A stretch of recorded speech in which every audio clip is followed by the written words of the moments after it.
Tidak diterima, tidak dibuka. La tufattahu abwaabus sama. Tidak akan dibukakan pintu langit untuk mereka. Nanti cek surat Al-A'raf ayat 40 kalau tidak salah itu. Jadi langit itu berpintu. Nah, pintu langit itulah yang kita ketuk. Bagaimana mengetuknya? Dengan membaca wajjahtu. Jadi wajjahtu wajhiya lilladzi fatara as-samawati wal arda hanifan musliman wa ma ana minal musyrikin. Di tengah malam kita ketuk pintu langit sampai pada puncaknya nanti, pada puncaknya namanya jawful lail, pintu langit itu dibuka. Dibuka pintu langit, yanzilu rabbuna tabaraka wa ta'ala, Allah akan turunkan rahmatnya sampai ke langit dunia. Di langit dunia itu nanti malaikat akan melihat siapa yang sedang bertahajud di tengah malam itu. Nanti rahmat Allah itu akan dibagi-bagikan kepada orang yang sedang bertahajud. Itu terjadi di jawful lail itu nanti. Nah, cara membuka pintu langit itu dengan membaca wajjahtu, makanya di malam hari. Makanya sholat malam pakai wajjahtu Nabi.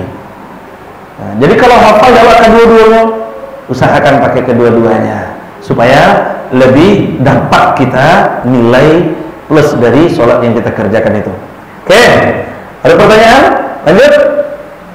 Lanjut dulu. Bapak Ibu kalau ada pertanyaan boleh langsung dipotong nanti. Lanjut. Nah, setelah itu Bapak Ibu kita membaca Al-Fatihah. Selesai membaca doa iftitah, kita baca Al-Fatihah. Sepakat para ulama membaca Al-Fatihah itu dimulai dengan ta'awudz. A'udzubillahi minasyaitonir rajim. Dan sepakat Imam Fikih mengatakan bahwa para fuqaha membaca ta'awudz itu secara sir. Jadi tidak boleh dikarehan. Jadi membaca Al-Fatihah tidak usah dikarehan auzubillah. Maka disirkan. Tapi tetap baca ta'awudz. Tetap baca ta'awudz. Dari mana dalilnya? Fa idza qara'tal Qur'an fasta'idz billah. Karena kita akan membaca Al-Qur'an. Surat Al-Fatihah itu kan Al-Qur'an. Fa idza qara'tal Furqan fasta'idz billahi minasyaitonir rajim. Surat An-Nahl ayat 98 itu kan.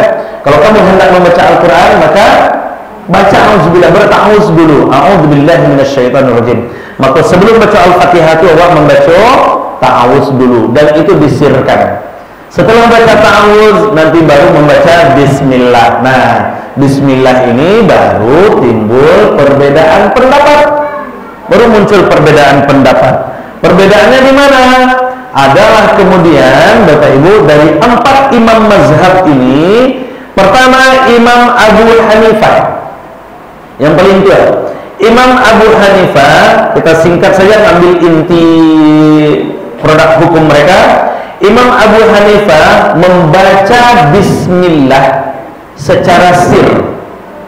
Imam Abu Hanifah membaca bismillah secara sir.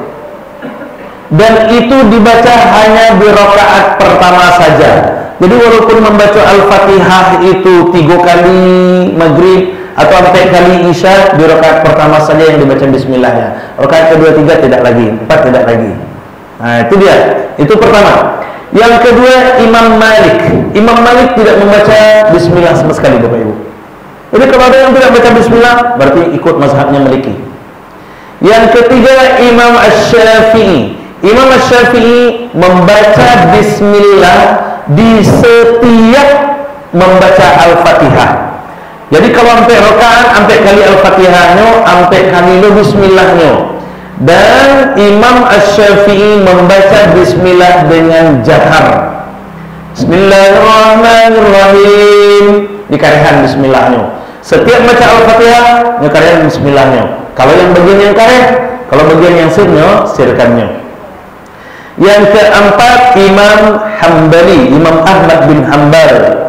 Imam Ahmad bin Hanbal hampir sama dengan Syafi'i membaca bismillah setiap membaca Al-Fatihah dan dibaca dengan sir. Dibaca dengan sir. Jadi yang kareh siapa? Yang kareh itu Imam Syafi'i. Imam Syafi'i kareh.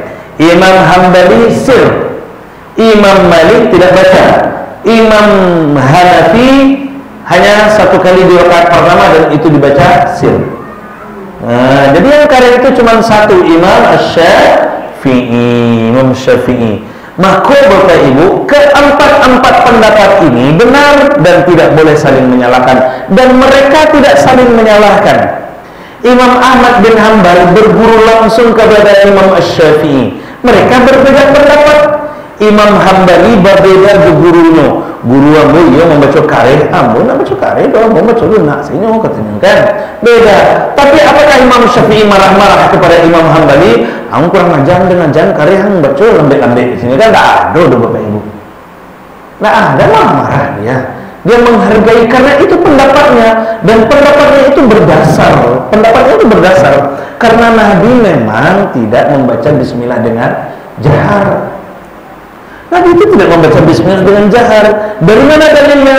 Itu hadis Al-Bukhari 744 itu. Kan diceritakan oleh Anas. Nah, beliau sholat di belakang. Sallaitu khalfa Rasulullah sallallahu alaihi wasallam. Saya sholat di belakang Rasulullah sallallahu alaihi wasallam.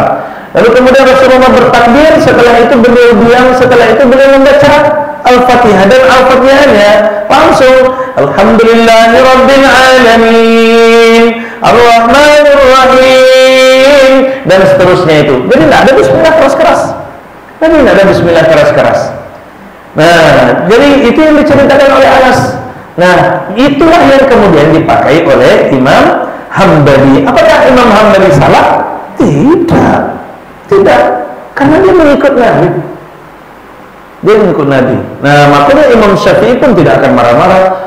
Dan Imam Syafi'i, Bapak Ibu, juga berguru kepada Imam Malik secara langsung tuh. Imam Syafi'i berguru kepada Imam Malik. Imam Malik tidak membaca Al-Fatihah. Imam Syafi'i membaca Al-Fatihah tuh. Bahkan membaca kalian. Nah, ada bilang-bilang Imam Malik tuh. Jalirnya tidak baca Al-Fatihah, membaca bismillah kareh-kareh lagi. Nah, ada tuh Bapak Ibu. Maka heran gitu. Kok kita sampai bertangka gara-gara bismillah sir dan jahar? Kok kita sampai bertangka gara-gara bismillah sir dan jahar? Namun lo awak tak kamu sajid dia gara-gara malih kau sajid tu mah. Imam tak baca bismillah tu. Kan ada orang untuk itu tu Pak. Kalau untuk itu tu tak jadi apa ke Makkah tu Bapak Ibu. Makkah tak ada orang yang baca bismillah kareh-kareh tu kan. Nah, saya tahu Allahu Akbar, langsung Alhamdulillahirabbil alamin, pulang awak. Nanti awak di Makkah misalnya kan, awak sholat di belakang imam tu kan, Allahu Akbar kata Imam Sudais. Tahu dia tak ada baca bismillah keras-keras. Alhamdulillahirabbil alamin.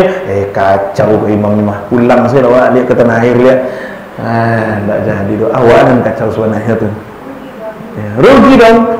Nah, itu dia. Jadi Bapak Ibu, tidak usah bertengkar gara-gara itu. Heran gitu. Cuman gara-gara bismillah sir dan jahar awak bercakap. Cuman gara-gara kunut dan tidak kunut awak heboh. Cuman gara-gara tahlil dan tidak tahlil awak heboh. Heboh dari itu saya Pak. Heboh dari itu saya. Nampak, mohon maaf Bapak Ibu, nampak dia tidak berilmuan gitu. Madu awak, kok buya gadang, kok ketua gadang gitu, kok buya kok kan.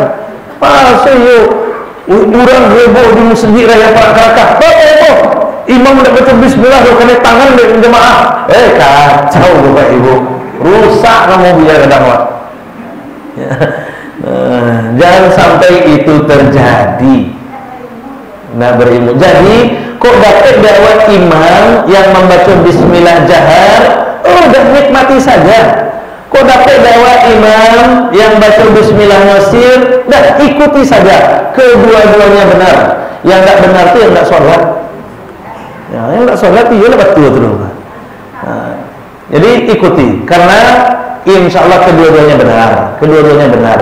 Nah, kenapa Imam Asy-Syafi'i membaca keras? Dia juga punya alasan. Nabi tidak baca keras, tapi Imam Syafi'i memilih membaca keras. Kenapa Imam Syafi'i membaca keras? Imam Syafi'i ini Bapak Ibu, tipikal beliau pemburu pahala. Imam Syafi'i itu tipenya itu. Imam Syafi'i itu tipikalnya pemburu pahala. Di mana nampak peluang-peluang pahala, di situ diambil. Nah, Imam Syafi'i tahu Nabi memang dia tidak baca bismillah, walaupun ada riwayat nanti kemudian Nabi bismillah keras. Nabi memang sholatnya dengan sir bismillahnya, tapi Nabi kan mengatakan bismillah itu bagian dari ayat.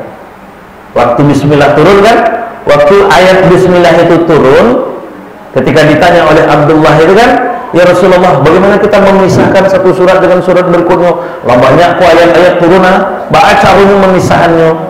Lalu kemudian diam Nabi, di tengah diamnya itu turun ayat ayat bismillah. Jadi ayat bismillah itu Bapak Ibu terakhir turunnya, alhamdulillah lah turun. Ar-Rahmanir Rahim Maliki Yaumiddin iyyaka na'budu wa iyyaka nasta'in sampai waladhdallin itu lah turun duluan. Enggak ada pakai bismillah awalnya tuh. Nah, lalu kemudian setelah ditanya oleh Abdullah itu, gimana caranya ya Rasul memisahkan satu surat dengan surat berikutnya? Turun kemudian ayat bismillah itu. Singkat cerita turun ayat bismillah itu disampaikan oleh Rasulullah. Abdullah, berbahagialah engkau, pertanyaanmu langsung dijawab oleh Allah. Gimana ya Rasul?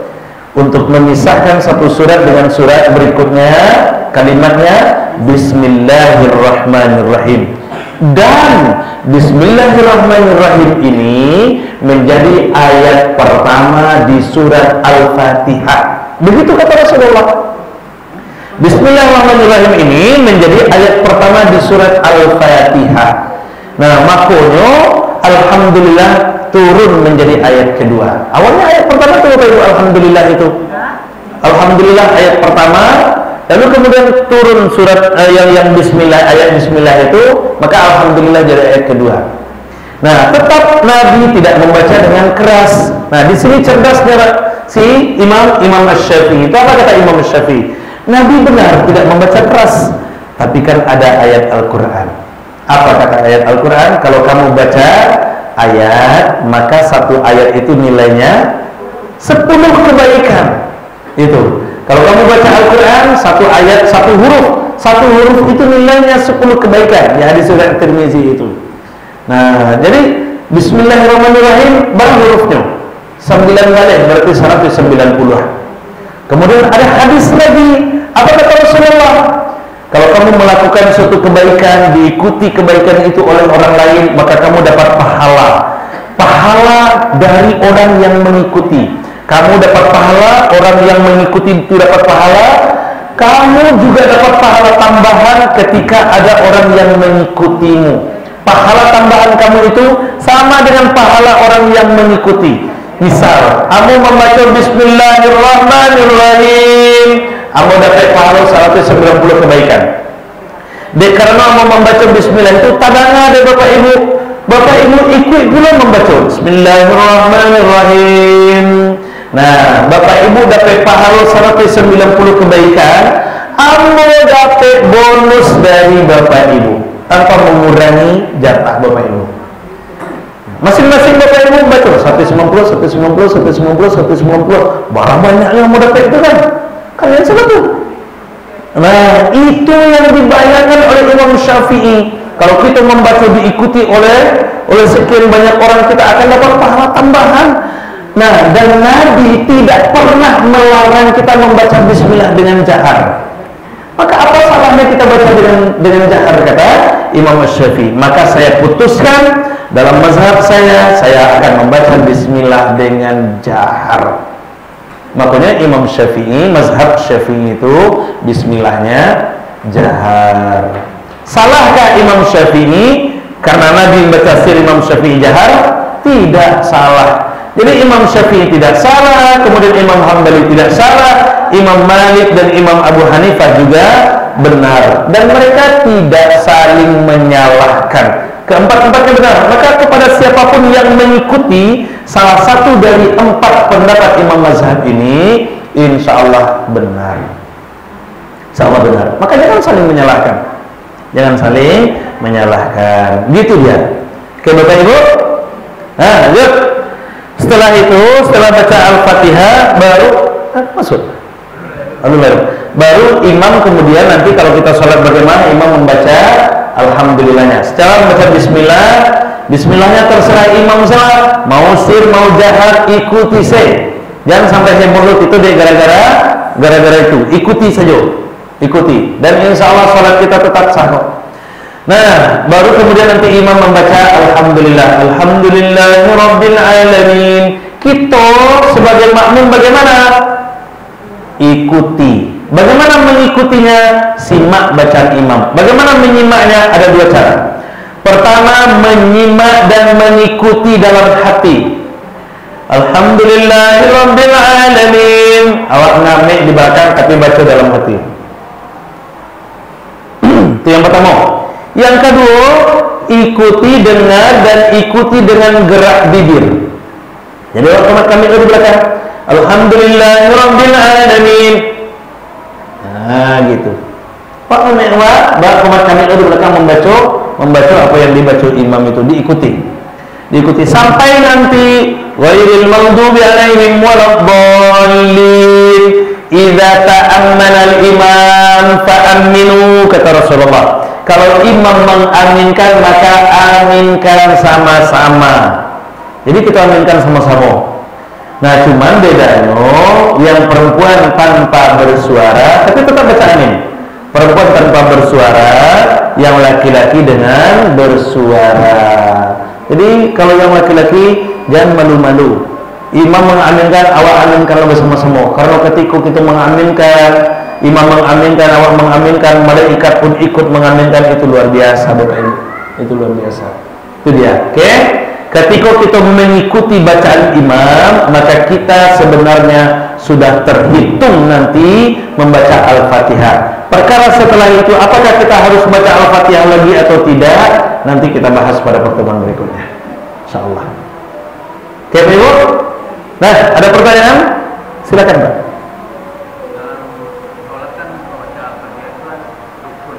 Iya. Iya, betul. Sudah, Pak? Oh iya. Kata Rasulullah, la salata liman lam yaqra bi Fatihatil Kitab. Tidak sah salat bagi orang yang tidak membaca Al-Fatihah. Karena Al-Fatihah itu masuk rukun qauli, rukun yang harus dibaca. Kalau Anda baca Al-Fatihah itu tidak sah salat, Ustaz. Iya, tidak sah salat. Itu kalau salat sendirian. Kalau salat bersama imam baca Al-Fatihah enggak? Baca kan? Nah, di hadis itu disebutkan ju'ilal imam liyutamma bih dan seterusnya. Idza kabbara kabbaru, idza raka'a raka'u, idza jalasa jalasu dan seterusnya. Di ujung hadis itu disebutkan fa qira'atul imam qira'atul ma'mum. Bacaan imam sudah menjadi bacaan makmum. Bacaan imam sudah menjadi bacaan makmum. Jadi kalau imamlah membaca Al-Fatihah, awak ngamek-ngamek di belakang, kalau itu sholat berjamaah, sholatnya tetap sah. Sholatnya tetap sah. Kecuali kalau sholat sendirian. Kalau sholat sendirian mutlak. Sholat yang tidak dibacakan Al-Fatihah di dalamnya, fahiyah kidaj. Sholat itu ditolak. Sholatnya ditolak, tidak sah. Benar. Itu sholat sendirian. Begitu dia, Pak.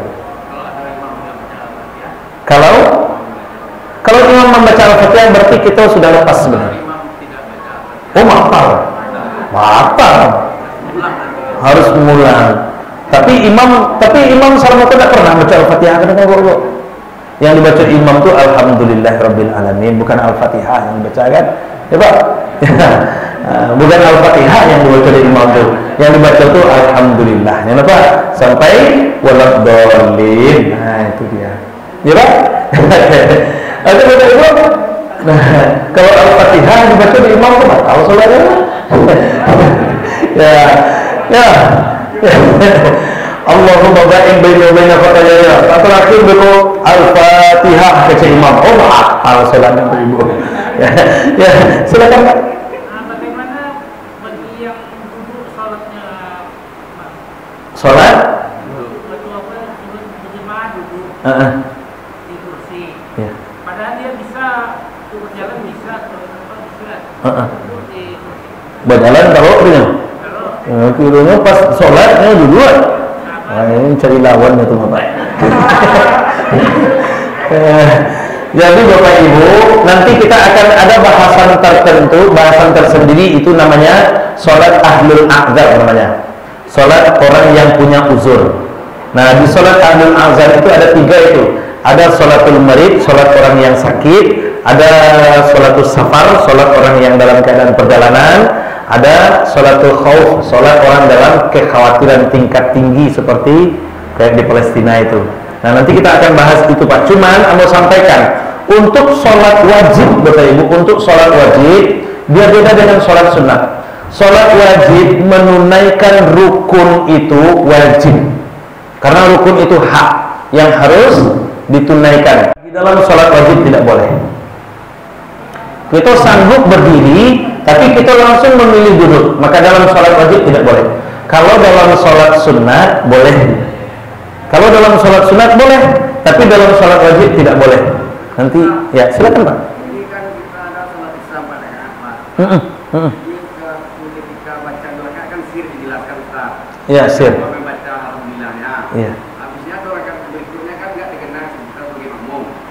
Apakah kita sebagai makmum harus wajib membaca al-fatihah atau cuma untuk ikuti imam baca Ustaz? Oh gitu. Kan kita di dua rakaatnya kan keras. Di dua rakaatnya kan nggak kedengar lagi berita jadi Iya. Ustaz. Iya. Nah, gimana kalau kita sebagai makmum Ustaz harus membaca apa di dalam membaca al-fatihah juga atau kita mengikuti imam baca Ustaz? Baca. Ya, wajib Baca. Karena kalau di saat imam jahar kita telah menyimak.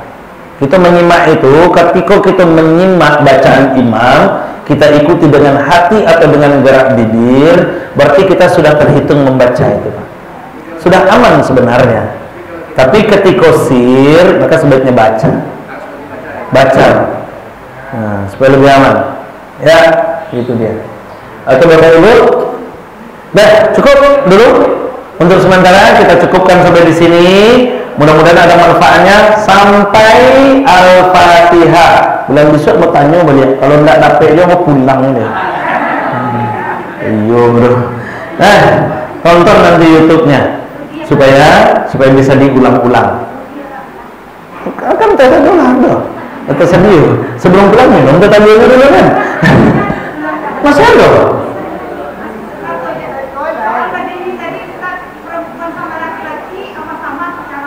Sama.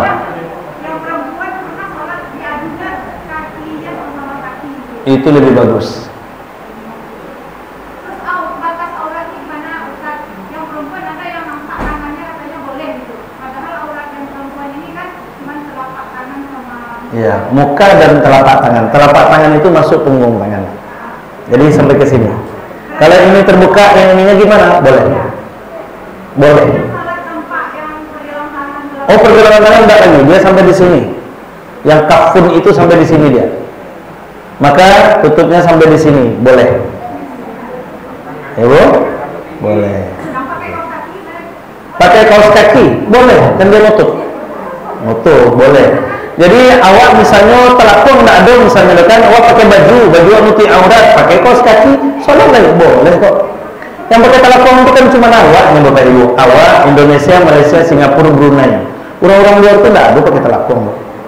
Makanya kalau awak pergi ke Makkah di Surat kan, cari kalau awak ke Sasek, cari orang yang pakai telapung. Itu pasti dari yang negara itu. Mereka bisa rata-rata bahasa Melayu itu mah. Mudah. Ya, yang orang-orang luar mereka pakai pakaian biasa dia. Oke Bapak Ibu, cukuplah dulu barangkali karena waktu Isya sudah masuk. Kita akhiri dengan alhamdulillah rabbil alamin. Subhanakallahumma bihamdik asyhadu an la ilaha illa anta astaghfiruka wa atubu ilaik. Assalamualaikum warahmatullahi wabarakatuh.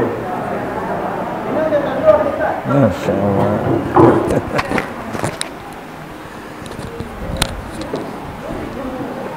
Jadi